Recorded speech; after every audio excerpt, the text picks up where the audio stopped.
ولا تحسبن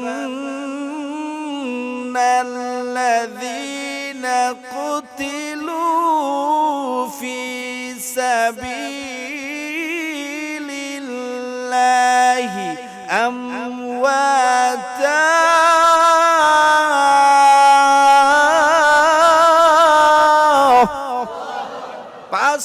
আল্লাহ পাক রব্বুল আলামিন সূরাতুল আল ইমরানের মধ্যে জানায় দেয়, আল্লাহ পাক রব্বুল আলামিন বলেন ৫ নম্বরে ভালো মৃত্যুর আলামত হলো যারা আল্লাহর রাস্তায় শহীদ হয়ে যায়, অর্থাৎ যারা আল্লাহর জন্য জীবন দেয়, ইসলামের জন্য জীবন দেয়, আর দ্বীনের জন্য যারা যাদের তাজা প্রাণটা দিয়া দেয়। হে মুমিন মুসলমানেরা, শুধু তাই না, নবীকে যখন বেঈমানরা গালিগালাজ করে ওই সময় আল্লাহর নবীর ইজ্জত হেফাজত করার জন্য যারা নিজের জীবনকে বাজি রেখে ময়দানে আন্দোলন করে, বাইতুল মুকাররমে গিয়ে আন্দোলন করে, সরাবদি উদ্যানে গিয়ে যারা আন্দোলন করে, অর্থাৎ আল্লাহর নবীর বিরুদ্ধে যারা কথা বলে তাদের ফাঁসির জন্য ওই সময় আন্দোলন করতে গিয়ে, প্রতিবাদ করতে গিয়ে যারা শহীদ হয়ে যায়, মৃত্যু বরণ করে, আল্লাহ পাক রব্বুল আলামিন বলেন এটা ভালো মৃত্যুর আলামত, ভালো মৃত্যুর লক্ষণ।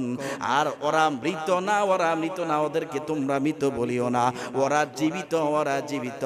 এই জন্য আল্লাহ বলেন বাল আহইয়াউন ইনদা রাব্বিহিম ইউরযাকুন।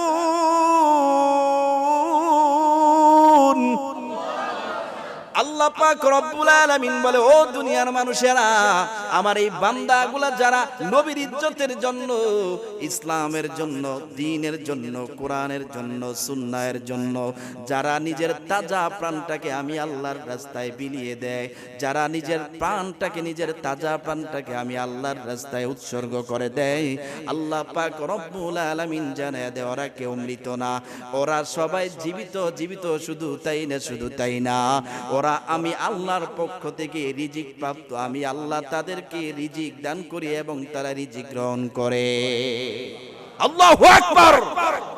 অর্থাৎ ইসলামের জন্য, দ্বীনের জন্য, নবীর ইজ্জত হেফাজতের জন্য যারা আল্লাহর রাস্তায় জীবন দেয়, রক্ত দেয়, শহীদ হয়, তাদেরকে তোমরা নিহত মনে করিও না, তাদেরকে তোমরা মৃত মনে করিও না, তারা সকলেই জীবিত এবং আমি আল্লাহর পক্ষ থেকে রিজিক প্রাপ্ত, আমি আল্লাহ তাদেরকে কবরের মধ্যে রিজিক দিই। আল্লাহু আকবার।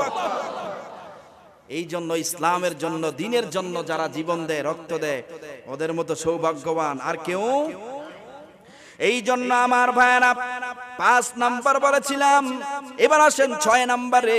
আল্লাহর রাসূল সাল্লাল্লাহু আলাইহি ওয়াসাল্লাম জানায় দেয়, সহিহ বুখারীর 2829 নম্বর হাদিস, আল্লাহর রাসূল সাল্লাল্লাহু আলাইহি ওয়াসাল্লাম বলেন, যারা পেটের রোগে আক্রান্ত হয়ে দুনিয়া থেকে বিদায় হয়ে যায়।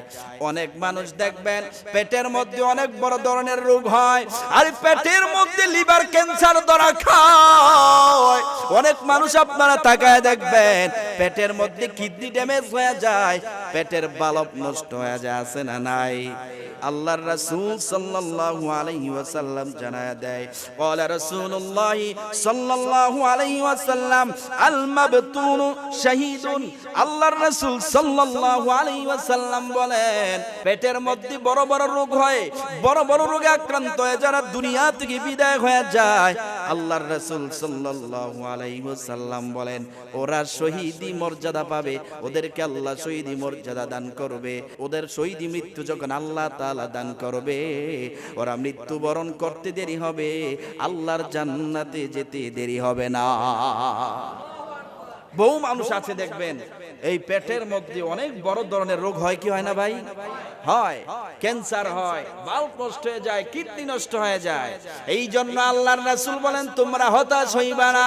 আরে তোমরা তো এই দুনিয়ার জমিনে এই রোগে আক্রান্ত হওয়ার কারণে তোমরা ধৈর্য ধরবা, একটু সহ্য করবা, আর মরতে দেরি হবে, আমার আল্লাহ তোমার জন্য এমন একটা জান্নাত বানায় রাখছে, আর ওই জান্নাতটা যদি সব চাইতে ছোট জান্নাত হয়ে যায়, তারপরেও এই গোটা পৃথিবীটাকে 10 বার একত্রিত করলে যত বড় হবে, ওই ছোট জান্নাতটা আল্লাহ তাআলা আপনাকে যেটা দিবে ওইটা তার চেয়ে আরো বড় হবে। বলেন সুবহানাল্লাহ।